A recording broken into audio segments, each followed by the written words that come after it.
గౌరవనీయ స్పీకర్ గారు, ప్రతిపక్ష నాయకుల పరిస్థితిని అతిశక్తిగా వర్ణిస్తున్నారు. మా ప్రభుత్వం రైతుల సంక్షేమానికి కట్టుబడి ఉంది. రైతుల ఆదాయాన్ని రెట్టింపు చేయడానికి అనేక పథకాలను ప్రారంభించింది. పంటల బీమా పథకం ద్వారా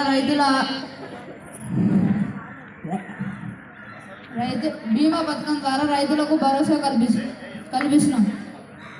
రుణమాఫీతో పాటుగా రైతులకు తక్కువ వడ్డీకి రుణాలు ఇచ్చేలా బ్యాంకులపై ఒత్తిడి చేస్తున్నాం. అధ్యక్ష, ప్రతిపక్ష నాయకుడు పి చంద్రు గారు ప్రశ్న సంధించాలని కోరుతున్నాం. స్పీకర్ గారు, ఈ ప్రభుత్వం వ్యవసాయ రంగాన్ని పూర్తిగా నిర్లక్ష్యం చేసింది. రైతులు పండించిన పంటకు కనీస మద్దతు ధర లేక మధ్యవర్తుల దోపిడీకి గురవుతున్నారు. రైతులు వారి పెట్టుబడిపై 50% లాభం ఇవ్వాలని స్వామినాథన్ కమిటీ సిఫార్సులను అమలు చేయడంలో ప్రభుత్వం ఎందుకు విఫలమైంది? అధ్యక్ష, మంత్రి వి దేవేందర్ గారు జవాబు చెప్పవలసిందిగా కోరుతున్నాం. స్పీకర్ గారు, ప్రతిపక్ష నాయకులు రైతులను తప్పుదోవ పట్టిస్తున్నారు. మా ప్రభుత్వం రైతు సంక్షేమం కోసం అనేక చారిత్రక చర్యలు తీసుకుంది.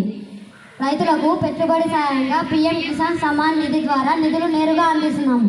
ఎంఎస్పీ విషయంలో ప్రతి సంవత్సరం ఎంఎస్పీని పెంచుతున్నాము మరియు రికార్డు స్థాయిలో పంటలు కొనుగోలు చేస్తున్నాం. అధ్యక్ష, ప్రతిపక్ష నాయకుడు సిద్ధార్థ గారు ప్రశ్న సంధించాలని కోరుతున్నాను. అధ్యక్ష, మంత్రి గారిని నేను ఒక ప్రశ్న అడగాలనుకుంటున్నాను. దేశంలో రైతుల ఆత్మహత్య ఏమాత్రం తగ్గలేదు. దీనికి కారణం బ్యాంకు రుణాలు మరియు ప్రైవేట్ అప్పుల భారం. రైతుల రుణాలు మాఫీ చేసే డిమాండ్పై ప్రభుత్వం యొక్క వైఖరి ఏమిటి? రైతులకు తక్కువ వడ్డీకే రుణాలు అందించడానికి మీరు తీసుకున్న చర్యలు ఏంటి? అధ్యక్ష, అధికార పక్షం లోకేష్ గారు జవాబు చెప్పవలసిందిగా కోరుతున్నాం. అధ్యక్ష, గౌరవ సభ్యులు కేవలం రుణమాఫీ తాత్కాలిక ఉపశమనం మాత్రమే.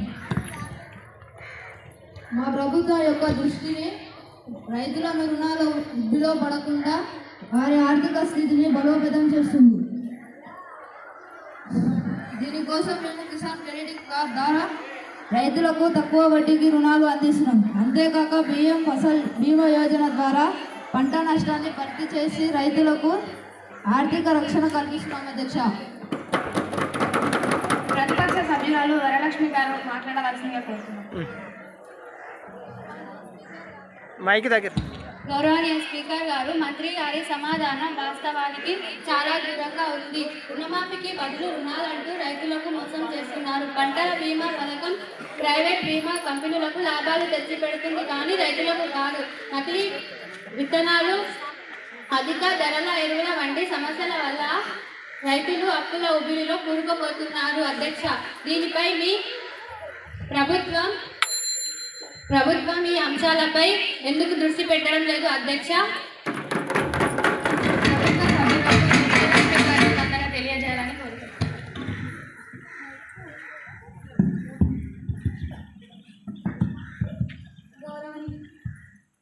గౌరవనీయ స్పీకర్ గారు, ప్రతిపక్షం కేవలం విమర్శలను చేయడంపైనే దృష్టి పెడుతుంది. వ్యవసాయ పరిశోధన మరియు ఆధునిక సాంకేతిక పరిజ్ఞానంపై పెట్టుబడులు పెడుతున్నాము. రైతులకు మెరుగైన సాగు పద్ధతులపై అవగాహన కల్పిస్తున్నాం. రైతులకు అనేక రకాలైన సబ్సిడీలను అందిస్తున్నాం. రైతులకు సౌరశక్తి పంపు సెట్లు ఉచితంగా అందిస్తున్నాం. అధ్యక్ష, ప్రతిపక్ష సభ్యులు పి చంద్రు గారు మాట్లాడవలసిందిగా కోరుతున్నాం. గౌరవనీయ స్పీకర్ గారు, సౌరశక్తి పంపిణీల సెట్ల గురించి మాట్లాడుతున్నారు. కానీ కాలువలు, రిజర్వాయర్లు నిండకపోతే ఆ పంపు సెట్లను రైతులు ఎక్కడ ఉపయోగించాలి?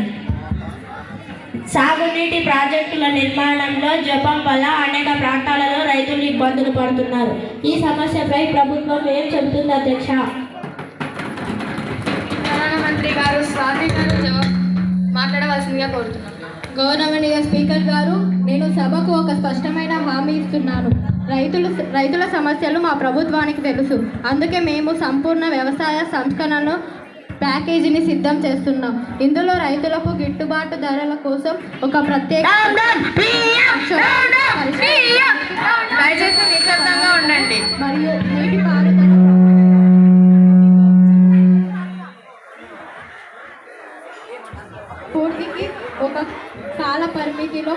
కార్యక్రమం ఉంటాయి. రైతులకు భరోసా కల్పించడం మా లక్ష్యం. ప్రతిపక్ష నాయకుడు హిమవంత్ గారు మాట్లాడవలసిందిగా కోరుతున్నాం.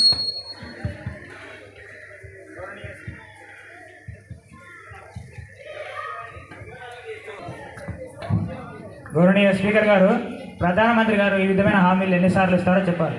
ఇటువంటి పూటిక హామీలు ఇప్పటివరకు చాలా ఇచ్చారు, కానీ అమల్లో మాత్రం రోచుకోలేదు. అధ్యక్ష,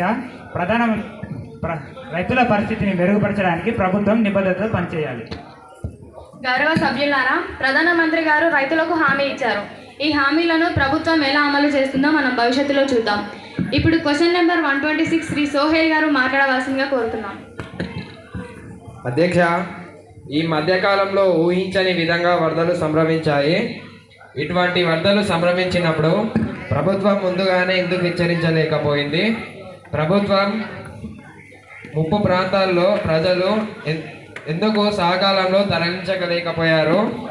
ప్రభుత్వం వారిని ఏ విధంగా ఆదుకుందో తెలియజేయాలని సంబంధిత మంత్రి గారిని కోరుతున్నాను. అధ్యక్ష, విపత్తు నిర్వహణ మంత్రి చంద్రిక గారు మాట్లాడవలసిందిగా కోరుతున్నాం. అధ్యక్ష, ప్రతిపక్ష సభ్యుల ప్రమేయం అర్థం చేసుకోదగినదే. అయితే కొన్ని ప్రాంతాల్లో వాతావరణ పరిస్థితులు ఊహించని రీతిలో మారాయి. సురక్షిత ప్రాంతాలకు తరలించడానికి మన సిబ్బంది నిరంతరం పనిచేస్తుంది. అధ్యక్ష, రెవెన్యూ శాఖ మంత్రి ఓంకారేశ్వర్ గారు ప్రశ్న సంధించాలనుకుంటున్నారు.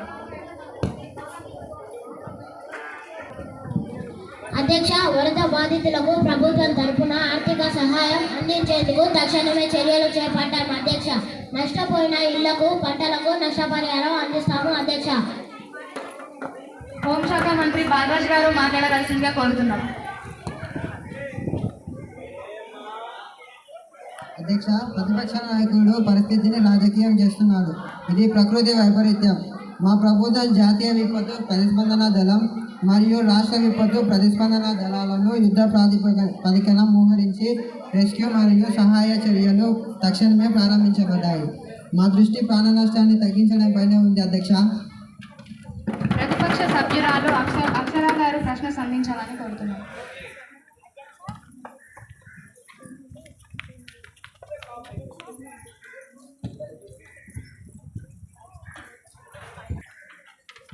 అధ్యక్ష, నేను ఒక నిర్దిష్ట సమస్యను ప్రస్తావించాలనుకుంటున్నాను. వరదలో నష్టపోయిన ప్రజలకు, ముఖ్యంగా వ్యవసాయదారులకు తగిన పరిహారం ఎప్పుడు అందుతుంది? కేంద్ర ప్రభుత్వం ఇప్పటి వరకు రాష్ట్రాలకు విడుదల చేసిన ముందస్తు సహాయ నిధులు ఎంత? ఈ నిధులు తగినంతగా లేవని రాష్ట్ర ప్రభుత్వాలు ఆందోళన వ్యక్తం చేస్తున్నాయి. అధ్యక్ష, అధికార పక్షం అక్షిత గారు స్పందన తెలియజేయాలని కోరుతున్నాం. అధ్యక్ష, గౌరవ సభ్యులు, కేంద్రం ఎప్పుడు రాష్ట్రాలకు అండగా నిలబడుతుంది. ఇప్పటికే ఎన్డీఆర్ఎఫ్ నుంచి తాత్కాలిక సహాయంగా గణనీయమైన మొత్తాన్ని విడుదల చేశాము. కేంద్ర బృందాలు నష్టాన్ని అంచనా వేయడానికి వరద ప్రభావిత ప్రాంతాల్లో పర్యటిస్తున్నాయి. దీని ఆధారంగా మేము మరింత నిధులు విడుదల చేయబడతాయి. అధ్యక్ష, మాట్లాడవలసిందిగా కోరుతున్నాం. అధ్యక్ష, కేవలం నిధులు విడుదల చేస్తే సరిపోదు. ఇది ప్రతి సంవత్సరం పునరుద్ధమయ్యే సమస్య. దీర్ఘకాలిక పరిష్కారం ఏది? నదులకు అడ్డుకట్టలు వేయడం, జలశైల నిర్వహణ మరియు పట్టణాలలో సమర్థవంతమై తుఫానులు, నీటిపారుదల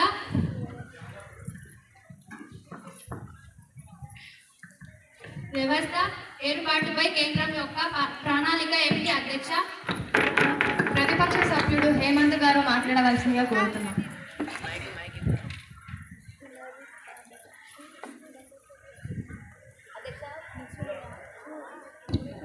అధ్యక్ష, ప్రభుత్వ సహాయక చర్యలు సరిపోవు. అధ్యక్ష, ఇంకా చాలా ప్రాంతాలలో చాలా మంది తినడానికి తిండి లేక, తాగడానికి నీళ్ళు లేక అనేక ఇబ్బందులు ఎదుర్కొంటున్నారు.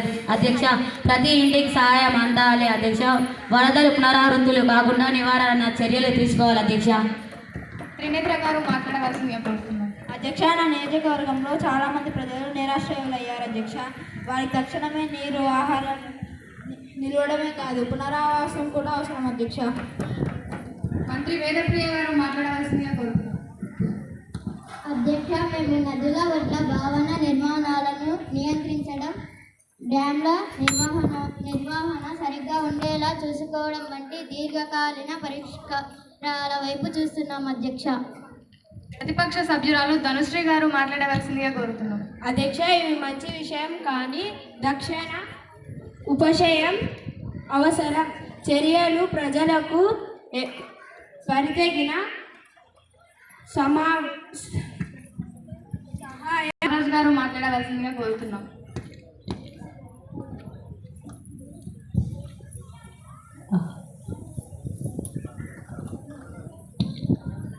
అధ్యక్ష, భవిష్యత్తులో ఇలాంటి విపత్తులు రాకుండా నిరోధించడానికి మా ప్రభుత్వం నేషనల్ డ్యామ్ సేఫ్టీ అథారిటీ ద్వారా నదులు మరియు డ్యాంల పటిష్టతపై దృష్టి సారించింది అధ్యక్ష. అంతేకాక పట్టణ వరదలను ఎదుర్కోవడానికి రాష్ట్ర ప్రభుత్వాలకు సాంకేతిక సహాయం మరియు నిధులు అందిస్తున్నాం అధ్యక్ష. విపత్తు నిర్వహణ మెరుగుపరచడానికి మరియు ముందస్తు హెచ్చరిక వ్యవస్థలను బలోపేతం చేయడానికి మేము కట్టుబడి ఉన్నాం అధ్యక్ష. దయచేసి నిశ్శబ్దంగా ఉండండి.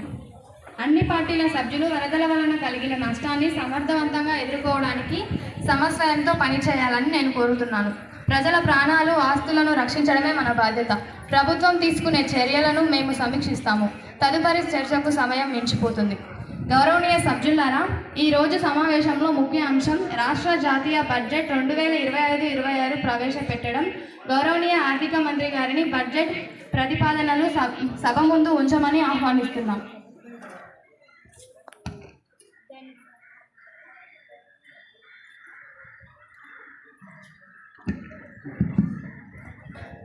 ధన్యవాదాలు స్పీకర్ గారు. మన దేశ హృదయ గ్రామాలు ఈ సంవత్సరం బడ్జెట్ ప్రధాన లక్ష్యం సమృద్ధి గ్రామ సుస్థిర భారత్.